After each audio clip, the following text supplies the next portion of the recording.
Magandang araw po sa inyong lahat. Magandang araw po, Ginang Munyes at sa aking mga kakaklase.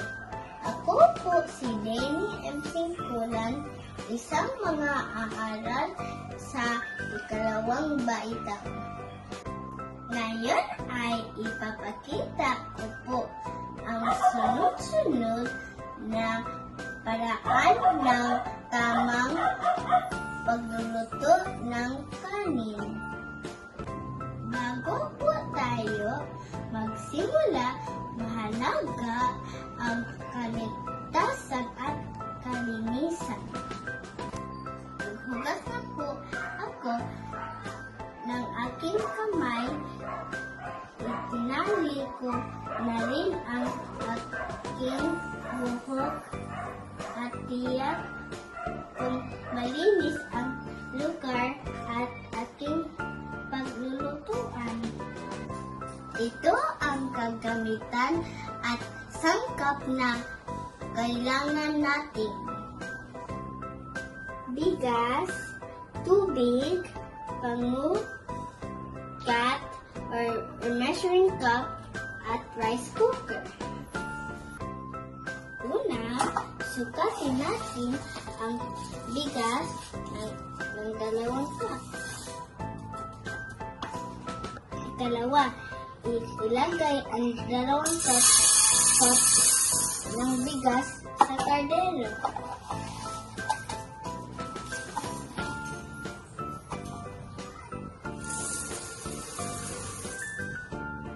Ikatlo, hugasan ang bigas ng tubig.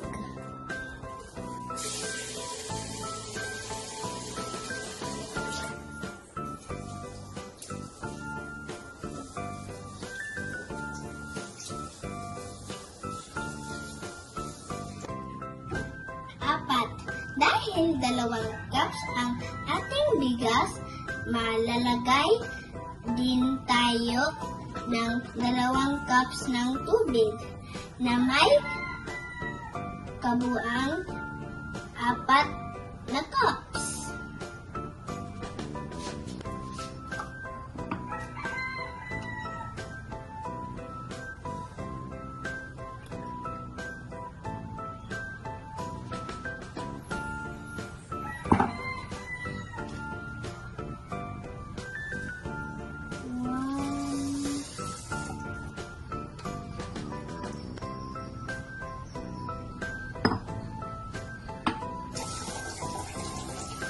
Sa huli, punasan ang ilalim ng kardero.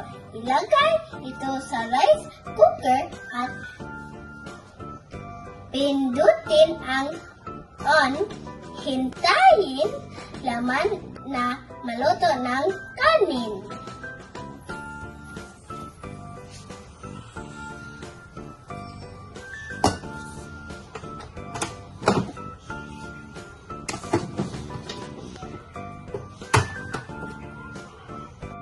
Rice is an important food that gives us energy.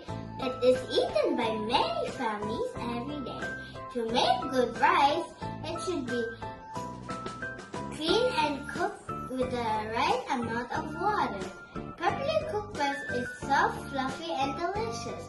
It is also safe to eat and goes with many kinds of foods. Learning how to cook rice properly is a useful life skill that everyone can practice. Paghahanda ng pagkain, tumutulong ang aking nanay sa paghuhugas at pagluluto ng bigas. Ang aking tatay naman naghahanda ng mga kailangan sa kusina. Nagpapasalamat ako sa aking nanay at tatay dahil sa kanilang mamahal at pagsisikap upang magkaroon kami ng masarap ng pagkain sa aming hapag. Pinahahalagahan ko ang kanilang maghahalagang gawain.